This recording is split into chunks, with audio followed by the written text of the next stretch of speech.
시편 17편 말씀입니다.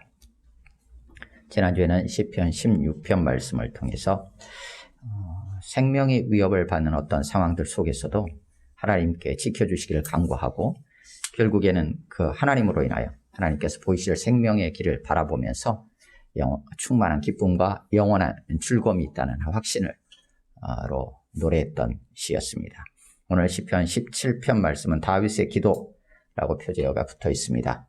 하나님께 여호와여 의의 호소를 들으소서로 시작하면서 자신의 모습을 하나님 앞에 감찰하시도록 내어놓으며 하나님의 긍휼을 구합니다. 그리고 악인과 원수들의 모습들을 고발하면서 하나님께서 자신에게 그 사랑을 나타내시도록 간구합니다. 그리고 또 자기들의 분깃을 받은 자들, 그들의 행태들을 또 고발하면서 하나님께 구원해 주시기를 간구하고, 최종적으로는 주의 형상으로 인하여서 내가 깰 때 만족합니다 라고 하면서 주님을 바라보며 기도가 마치게 됩니다. 우리 함께 17편 말씀을 같이 읽겠습니다. 시작. 여호와여 의의 호소를 들으소서. 나의 울부짖음에 주의하소서. 거짓되지 아니한 입술에서 나오는 나의 기도에 귀를 기울이소서. 주께서 나를 판단하시며 주의 눈으로 공평함을 살피소서. 주께서 내 마음을 시험하시고 밤에 내게 오시어서 나를 감찰하셨으나 흠을 찾지 못하셨사오니 내가 결심하고 입으로 범죄하지 아니하리이다.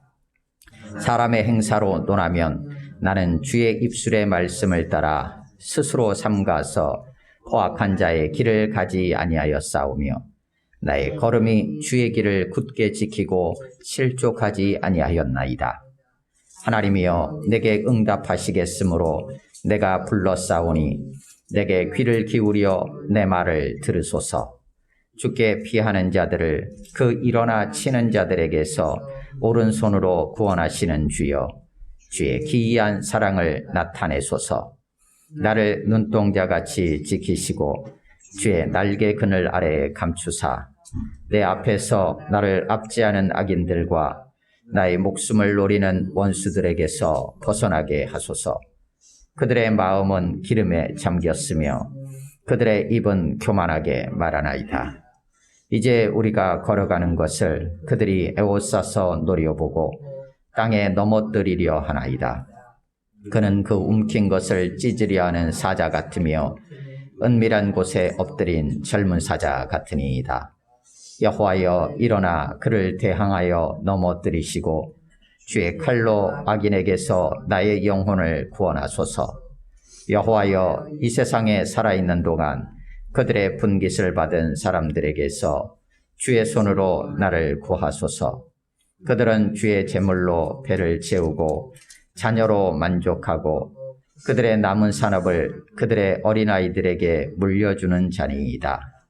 나는 의로운 중에 주의 얼굴을 배우리니 깰 때 주의 형상으로 만족하리이다. 아멘. 본 말씀을 3, 4분 정도 각자 묵상하겠습니다. 너무나 마음 아픈 소식들을 자꾸 이렇게 접한 또 한 날이었는데, 그럼에도 불구하고 우리가 하나님께 나아가고 하나님을 예배하며 하나님의 사랑을 의지할 수 있었으면 좋겠습니다. 오늘 시편 17편 말씀, 여호와여 의의 호소를 들으소서로 시작합니다. 여호와를 부르면서 시작하죠.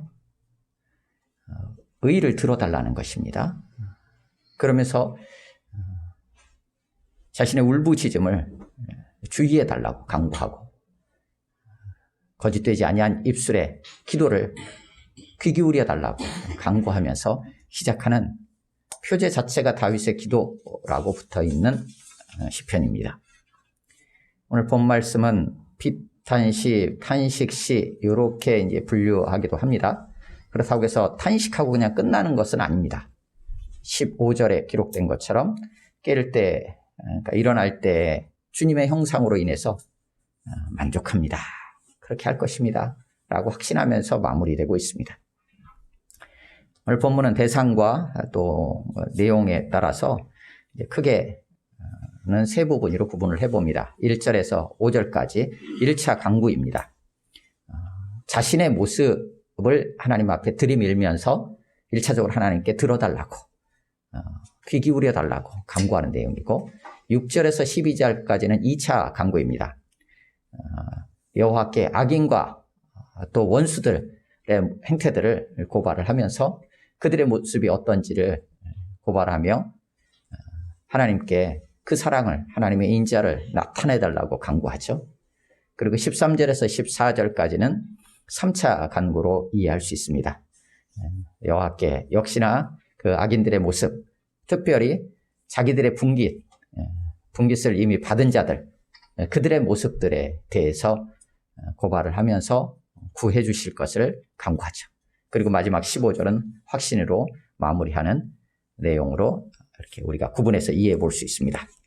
1절입니다. 같이 한번 읽겠습니다. 시작. 여호와여 의의 호소를 들으소서. 나의 울부짖음에 주의하소서. 거짓되지 아니한 입술에서 나오는 나의 기도에 귀를 기울이소서. 아멘. 1절에서 5절까지 1차 강구가 진행이 되어지는데 그 강구의 내용이 1절입니다. 그리고 2절에서 4절까지, 아니 2절에서 5절까지는 사실상은 그 강구하게 되는 1절에서 얘기하고 있는 의의 호소를 들어달라고 하고 거짓되지 아니한 입술의 기도, 자신의 기도, 자신의 모습이 어떠한지를 2절에서 5절까지는 좀 하나님 앞에 살짝 들이밀면서 아뢰입니다.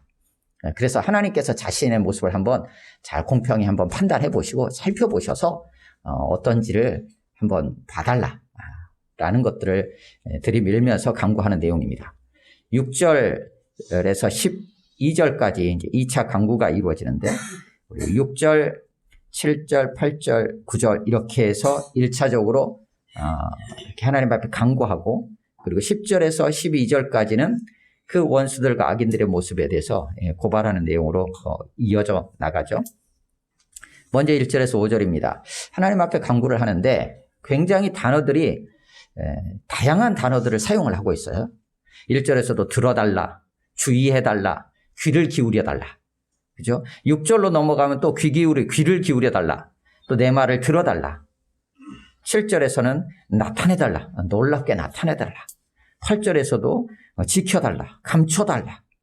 9절에서도 벗어나게 해달라. 계속 다양한 단어들을 사용해서 하나님 앞에 간구합니다. 그리고 13절에서도 대항해 주시고 넘어뜨려 주시고 구원해 주시고 구해달라고 하나님 앞에 사용할 수 있는 단어들은 다 사용을 하면서 하나님 앞에 자신을 살펴주시기를 간구하는 시입니다. 그런 기도이죠. 그런데 앞부분에서 1차 강구에서는 2절에서 5절까지 자신의 어떤 모습인지를 이제 드러내는 장면이죠. 근데 1절에 세 가지로 구분을 해볼 수 있습니다. 일단 들어달라, 주의해달라, 귀 기울여달라 라고 강구를 하죠. 이 1차 기도, 그 다음에 구조적으로 보면 2차 기도가 6절에서 9절까지에 등장합니다. 여기서는 하나님이여 라고 하면서 들어달라고 강구를 하죠. 그리고 3차가 13절에서 14절 상반절까지 여호와여 하면서 다시 강구를 하고 있죠. 요 세 개를 구조적으로 좀 이해를 해본다면 하나의 단계로 이해해 볼 수 있습니다. 기도의 과정을 단계로 보여줄 수 있는 거예요. 1차적으로는 들어달라는 것, 2차적으로는 나타내달라, 3차는 구원해달라라는 어떤 듣고 나타내셔서 결국은 저를 구원해달라라는 어떤 단계로 이해를 해볼 수 있어요. 또 하나는 이제 구조적으로 이 세 가지 늘 이렇게 말씀을 드리지만 이거는 중앙이 다르고요. 앞, 뒤가 어떤 사건으로 등장을 할 수도 있어요. 그래서 중앙에 있는 강구의 내용, 하나님의 사랑을 나타내달라고 했잖아요. 하나님의 사랑의 근거에서 지금 1차 들어달라, 최종적으로 구원해달라 이렇게 간구하는 것으로 이해할 수 있어요. 또 하나는 반대로 들으시고 간구하시는 것은 결국은 주님의 사랑이십니다 라는 거예요. 그러니까 듣는다, 구원한다라고 표현되어진 것, 그 모든 과정이 주님의 사랑입니다 라고 이해할 수도 있고요. 주님의 사랑의 근거에서 지금 들어주시고 구원해달라라고 간구하는 것이기도 하고요. 구조적으로는 그렇게 한번 우리가 이해를 해볼 수 있습니다. 그래서 중앙에 뭐가 위치해 있냐면 6절에서 12절까지 내용이 가운데 있어요. 근데 그 중에서도 기도의 내용은 6절에서 9절이에요. 그럼 6절에서 9절까지의 기도의 내용도 살펴보면 그 중앙에 있는 내용의 핵심은 뭘까라고 본다면 그것은 7절에 있는 기도처럼 우리가 이해할 수 있습니다. 7절 같이 읽습니다. 시작. 주께 피하는 자들을 그 일어나 치는 자들에게서 오른손으로 구원하시는 주여, 주의 기이한 사랑을 나타내소서. 그러니까 세 가지의 전체 3차에 걸친 기도에 중앙에 2차 기도 6절에서 9절이 있는데 그 6절에서 9절까지의 기도의 내용의 중심에 뭐가 있냐면 하나님의 사랑을 나타내달라 라는 거예요. 하나님의 인자예요. 여기서 사랑은 인자입니다. 주의 인자, 신실하신, 언약에 기초한 주의 신실하신 사랑, 그 인자하심을 놀랍게 표현해달라는 거예요. 놀랍게 나타내달라는 거예요. 결국은 이 다윗의 기도에서 중심적으로 이 17편의 중심의 기도는 이 기도처럼 이해할 수 있어요. 그럼 1차에서는 먼저 하나님 앞에 들어달라고 했는데 자신의 모습들을 살짝 들이밀어 봤어요. 나는 좀 그래도 거짓되지 않지 않습니까? 그래도 조금은 범죄하지 않는데요. 이런 어떤 분위기가 있어요. 그러면서 하나님 앞에 좀 이렇게 고개를 들밀면서 하나님 좀 들어주세요. 귀 기울여 주세요. 이렇게 호소를 하는 것처럼 보였어요. 그리고 최종적으로 이제 3차에서도 악인들의 형태들이 정말로 저기 한데 하나님께서 다 처리해 주시고 결국은 저를 구원해 주세요. 그런데 그 중심이 뭐냐? 하나님의 사랑이라는 거예요. 그래서 2차에서 하나님의 인자, 하나님의 사랑에 대해서 강구하고 있는 것으로 이해해 볼 수 있습니다. 1절에서 5절까지 해서 자신의 모습에 대해서 여러 가지로 얘기하지만 2절에서 뭐라고 표현하냐면 판단해 보라는 거예요. 하나님 판단해 보십시오. 당신 눈으로 하나님의 눈으로 한번 공평히 살펴봐 주십시오. 한번 살펴보시면 어떻습니까? 3절에서 보니까 시험해 보시고 또 밤에 낮도 아니고 밤에 내게 오셔 시간적으로 밤에 내게 오셔서 나를 감찰해 보셨지만 흠을 찾지 못하시지 않았습니까? 라는 거죠.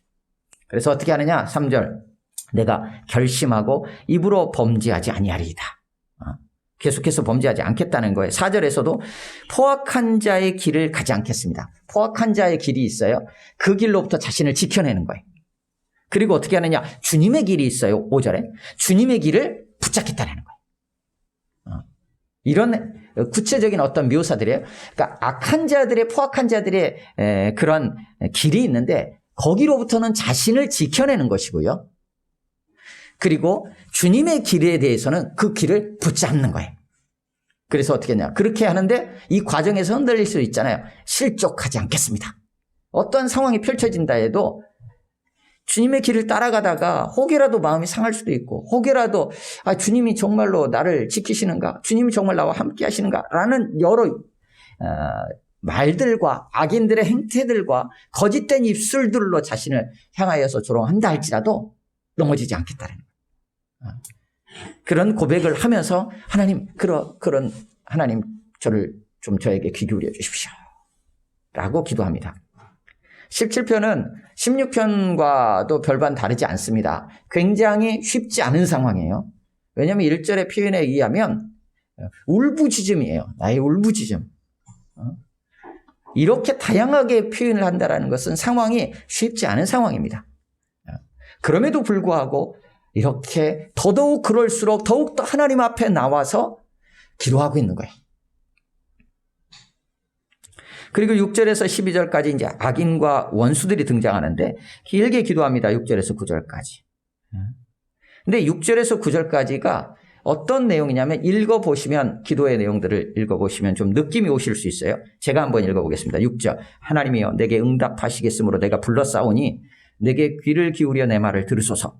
7절 주께 피하는 자들을 그 일어나 치는 자들에게서 오른손으로 구원하시는 주여 주의 기이한 사랑을 나타내소서. 나를 눈동자같이 지키시고 주의 날개 그늘 아래에 감추사 내 앞에서 나를 압제하는 악인들과 나의 목숨을 노리는 원수들에게서 벗어나게 하소서.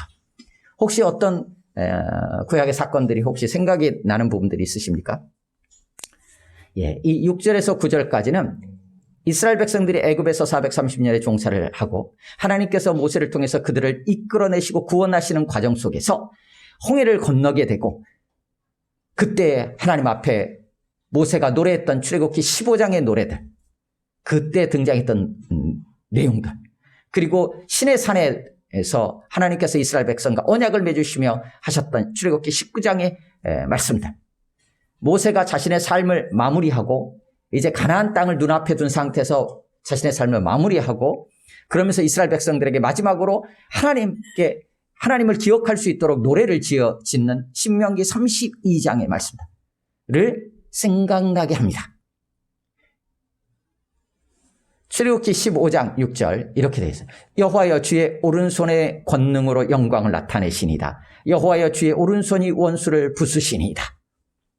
출애굽기 15장 11절부터 여호와여 신중에 주와 같은 자가 누구니까? 모세가 노래하는 거예요.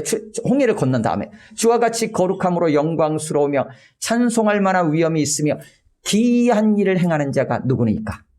주께서 오른손을 드신 즉 땅이 그들을 삼켰나이다. 주의 인자하심으로, 오늘 본문에 나오는 7절에 나오는 주의 기이한 사랑할 때 이 사랑이 인자예요. 동일한 거예요. 주의 인자하심으로 주께서 구속하신 백성을 인도하시되 주의 힘으로 그들을 주의 거룩한 처소에 들어가게 하시나이다.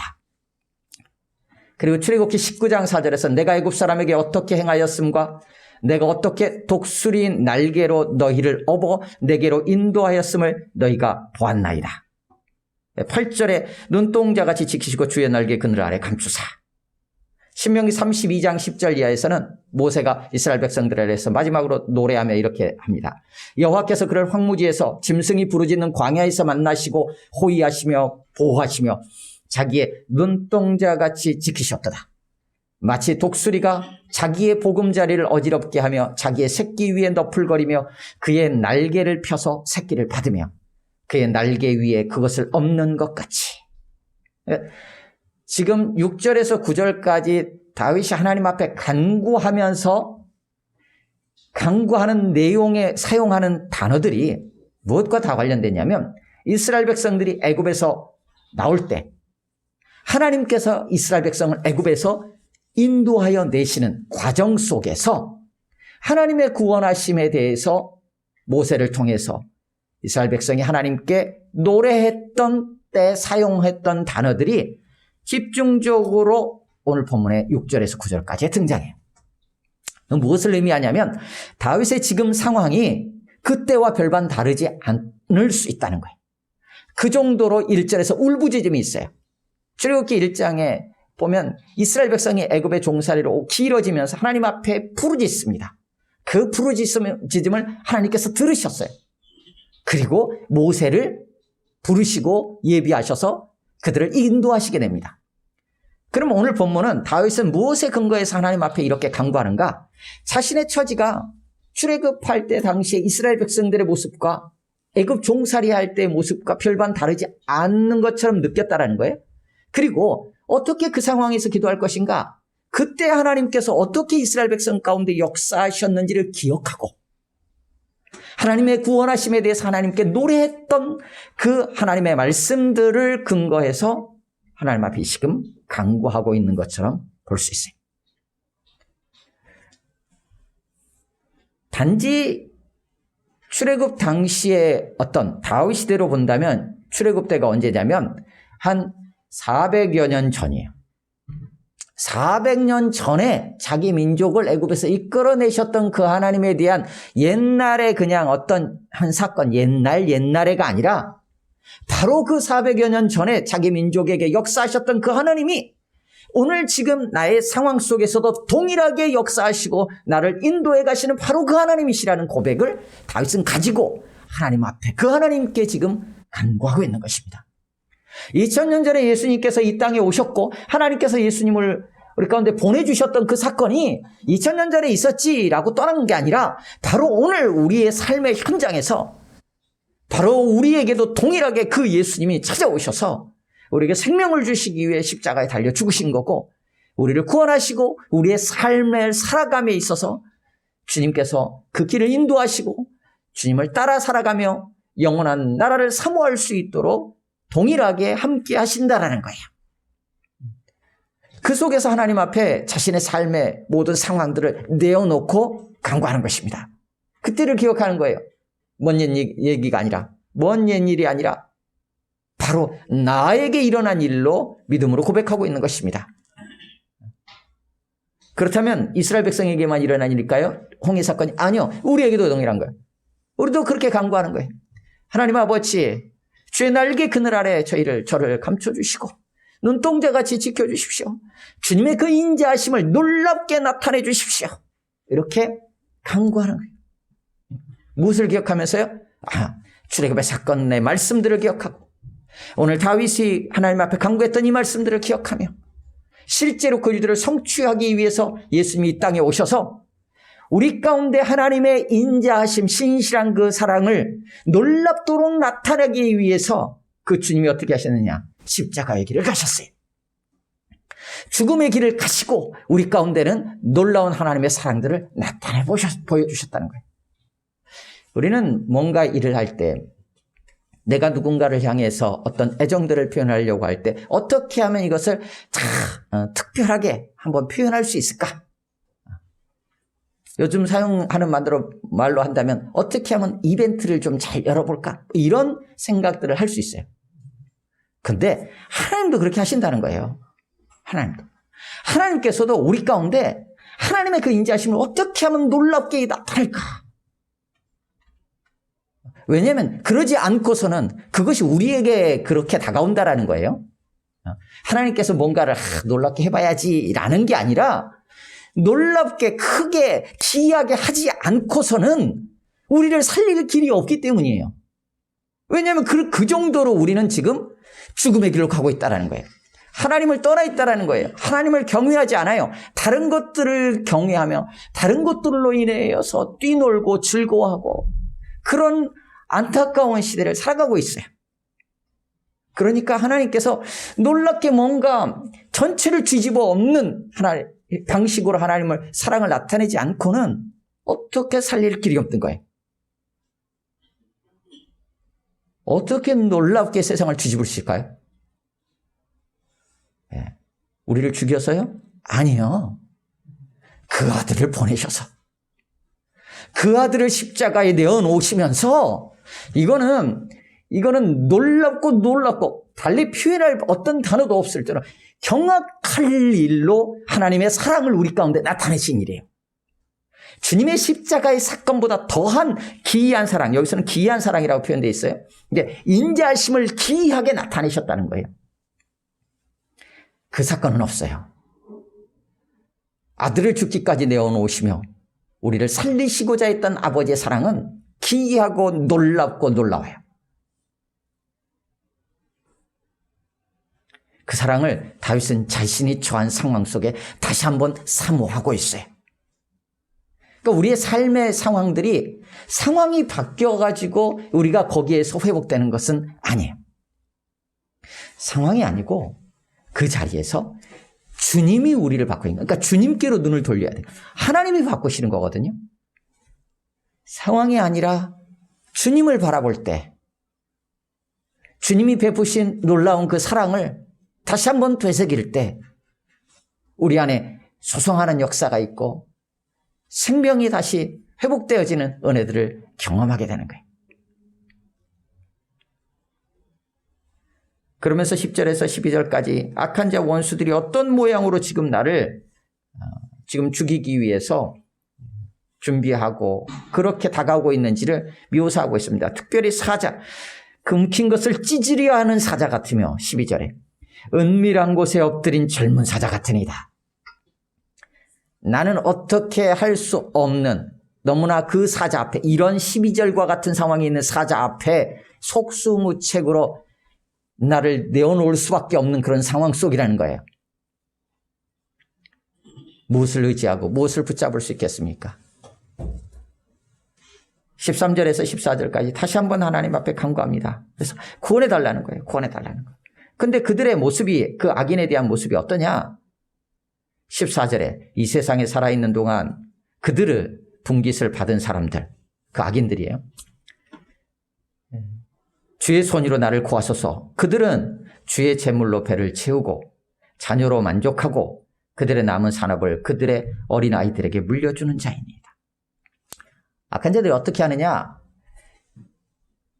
하나님의 재물로, 하나님께서 주신 재물로 자기 배를 채우는 거예요. 세 가지가 나와 있어요. 자기 배를 채워요. 그리고 어떻게 하냐? 자녀로 만족하고, 자녀로 만족한다라는 것은 자녀 때문에 만족한다는 것일 수도 있고요. 혹은 자녀가 만족하기에 배를 채워준다는 얘기일 수도 있고요. 조금 다양하게 해석이 되지만 여하튼 하나님이 주신 재물로 자기 배 채우고요. 배 채우고 자녀도 만족을 해요. 우리 개역개정대로 보면 자녀로 만족해요. 그리고 어떻게 하느냐? 남은 산업을 그들의 어린아이들에게 물려주는 자예요. 기본적으로는 이스라엘에 하나님께서 분배해 준 기업이 있어요. 줄로 재어진 구역들이 있어요. 너는 여기 땅이에요. 우리로 말하면 기본적인 삶의 터전이죠. 생존할 수 있는. 그래서 그 땅을 일구고 그 땅에서 목축을 하면서 살아갈 수 있는. 그런데 그 땅 자체로는 나올 게 없어. 거기에 하나님의 기름 부심이 있어야 돼. 하나님의 함께 하심이 있어야 돼요. 그래서 적절한 때에 해와 비와 이른 비와 늦은 비를 주셔야만 뭔가 이게 수확이 제대로 돼서 기본적인 생존을 할 수 있는 상황이에요. 하지만 그 땅은 주셨어요. 그리고 근데 이제 여기 보면 그 남은 산업, 그러고도 자기가 배 채우고 저기 하고도 남은 것들을 또 어린아이들, 다른 번역본에는 자식의 자식들에게까지 물려준다. 이렇게 표현이 되어 있기도 해요. 무엇으로 만족하느냐가 중요한 거예요. 무엇으로 만족하느냐. 14절 하반절에는 여하튼 자녀로 자기 걸로 만족해요. 근데 15절에는 다윗은 최종적으로 뭐라고 확신하면서 노래하냐면 15절 같이 읽습니다. 시작. 나는 의로운 중에 주의 얼굴을 배우리니 깰 때 주의 형상으로 만족. 무엇으로 만족해요? 주의 형상. 주님으로 만족한다라는 거예요. 이게 악인 원수라고 하는 자들과 의롭다고 하나님 앞에 내밀고 있는 다윗의 모습의 차이예요. 그러니까 믿음의 사람과 하나님을 믿지 않는 자의 차이는 뭐냐면 무엇으로 만족하느냐는 거예요. 무엇으로 만족하느냐.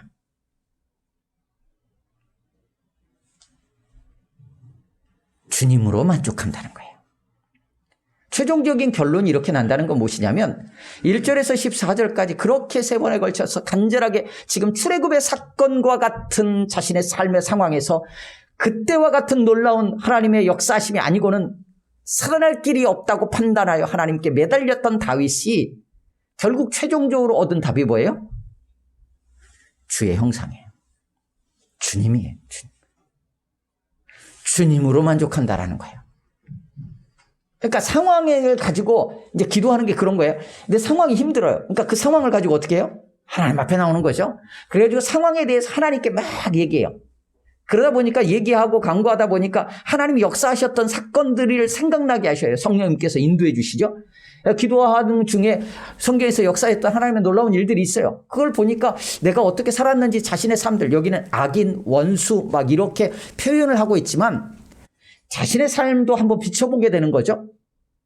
그래서 그들의 모습을 통해서 자신의 모습도 다시 한번 살펴보면서 어떤 일이 일어나느냐. 아, 주님이 이런 분이시구나 라는 걸 확인하게 되면서 상황에서 눈이 주님께로 돌려지는 거예요. 그러다가 어떻게 기도가 끝나요? 결국 주님이면 족하군요. 이렇게 끝나는 거예요.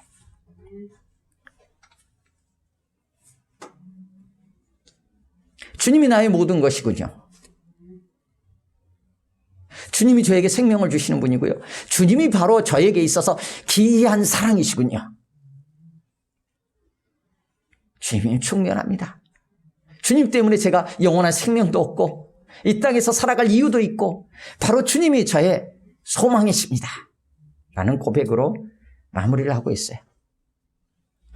우리의 삶들을 한번 우리는 어디에 우리의 마음이 빼앗기고 어디에 우리가 함몰되어 살아가고 있는지 한번 돌아볼 필요가 있습니다. 그 기간이 길 수도 있고요. 좀 짧을 수도 있어요. 하지만 그걸 어떻게 하느냐. 그걸 가지고 하나님 앞에 나오는 게 중요해요. 주님 앞에 엎드리는 게 중요합니다. 그리고 시작은 그거예요. 주님 이렇지 않습니까? 라고 울부짖는 거예요. 상황이 이렇지 않습니까? 하고 상황을 하나님 앞에 막 토설하다 보면 어떻게 되냐면 내가 가지고 있었던 상황이 어떻게 되면 하나님 앞에 드려지게 되는 거예요. 달리 표현한다며. 그러니까 나에겐 상황이 없어져요. 상황이 남잖아. 흔히 말하는 걸로 말하고 났더니 시원하네 라는 표현들을 하기도 해요. 그러니까 내 안에 가지고 있었던 상황을 하나님 앞에 딱 던져놓고 보니까 어떻게 되느냐? 내가 비어 있어요. 그런데 내 빈자리를 그냥 놔두면 어떻게 돼요? 그리고 나서 막 아래고 나서 그냥 뒷쪽으로 다시 돌아오면 어때요? 또 상황이 눈앞에 나타나는 거예요. 그러니까 다시 상황을 취해. 그러니까 어떻게 해야 돼요? 상황을 하나님 앞에 아랬으면 어떻게 돼요? 이 빈 마음에 주님으로 채우는 거예요. 주님이 어떤 분이신지를 다시 한번 상기하는 거죠. 그래서 결국은 15절과 같은 기도로 마무리가 될 때 그것이 곧 주님이 기도의 응답이 되는 거예요. 주님이. 상황의 변화가 기도의 응답이 아니라 바로 주님이 기도의 응답이에요. 그래서 주님이 우리 안에 들어오셔요. 그래서 생명이신 주님이면 충분하군요 라는 고백이 나옴으로 인하여 그 상황은 이제 나와 내가 거기에 함몰되지 않는 상황이 되는 거예요. 우리 삶에 그렇게 하루하루 또 우리가 맞닥뜨리는 여러 씨름하는 문제들, 그 모든 것들을 주님 앞에 내어놓고 그리고 주님의 어떤 분이신지를 다시 한번 확인하면서 그 주님으로 인하여 다시 일어나고 그 주님 때문에 소망이 있고 주님 때문에 생명의 삶을 이렇게 걸어갈 수 있는 우리 모두가 될 수 있기를 주님의 이름으로 축원합니다. 아멘.